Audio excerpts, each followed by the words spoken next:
I'm Kalina, and this is a big talk about the differences between our on and our offline selves. For this video, I interviewed strangers I met while traveling and friends, some of who are even internet celebrities. Won't make it matter, got good things, got new hopes and everything that I never get back too soon. Are you lonely? Are you At the moment or in general? Kind and caring. Playful, adventurous. A curious person, goofy, scatterbrained, and highly emotional. I am a ski tech for Double Diamond here in Vail, Colorado. An actor who likes to draw. I love mentoring young people and learning new things all the time. Instagram is much more, I guess, curated, like images, usually like the highlights of my life. I'm very open with the internet, so I think the internet knows everything about me. A few years ago on the internet, I was an actor who only posted about things she thought other people would like. Today on the internet, I'm an actress, a writer, and a producer, someone who deals with mental health struggles, is in recovery from an eating disorder, and who posts about things she cares about. So my personal Instagram is Chickens and Waffles. I guess what you'll see on that page is some modeling stuff, but again, that's not what I'm really passionate about, so you'll start seeing more of my we're not really strangers, more vulnerable aspects of myself. I honestly have a pretty strong feeling against social media just because I feel like it has really disconnected that touch that life can bring. It's almost like a magical sense where like you and I are talking right now, but if we were messaging over text, it just wouldn't be the same. I used to post a lot of fashion stuff, a lot of modeling stuff, and now I post a lot of shirtless selfies, which I'm trying to not do anymore because I realize they have different effects than what I am hoping to achieve. You've used Instagram as of late to, as a method of posting my passion, which is photography. Just, cool pictures out here that we take. My parents yell at me if I don't get on there and let them know I'm still alive because I try not to use my cell phone. Like right now it's dead. There's no real difference. I'm not trying to hide anything. I'm not trying to sell anything. One of the biggest things that the internet doesn't really know about me is my own personal struggles. That I don't always have it easy, that I'm not as relaxed as I come off being. Everyone sees my content and they immediately think, okay, so he's traveling, he must be loaded or a globetrotter. But I actually used to struggle a lot with depression. That's not the case. Like I work a regular job like most people. I busted my ass to go to school and to get an education.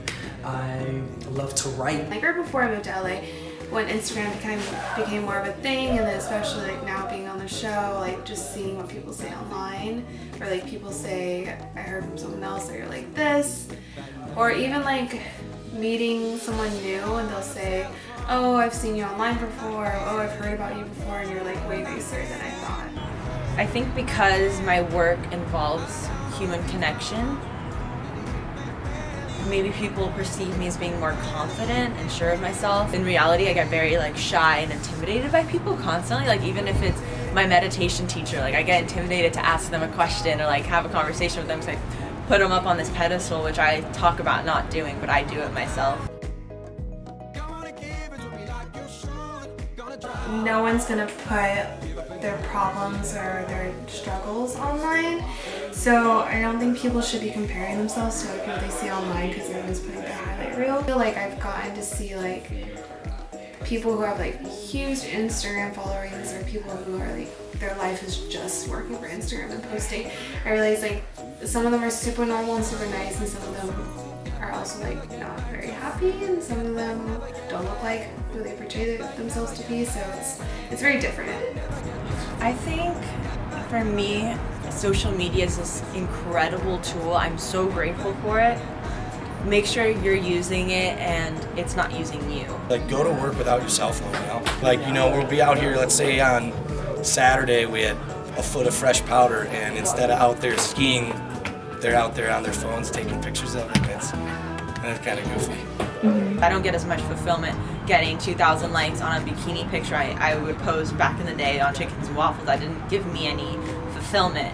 So make sure that what you're putting out into the world reflects what you want to be appreciated for.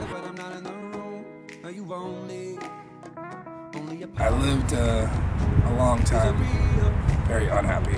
Just last year was my biggest, I guess, victory with depression. I didn't go to college, so I went right to the workforce. I started finishing concrete after school, and I was 21 years old, and it was kind of like growing up way too fast. And then come out here, and within 4 years, I've met some of like my lifelong best friends, and I truly believe that. I'm all about people.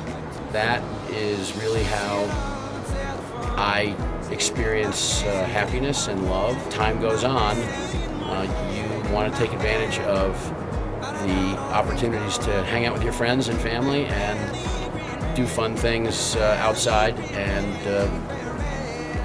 and be. Just you kind of slow things down, forget about the money, forget about your Instagram, and like kind of take it in a little bit. And that's kind of what I love about here, at least. In making this video, I learned that while online is a great tool for self-expression, to really meaningfully connect with someone, you need real life. Thank you very much. Thank you.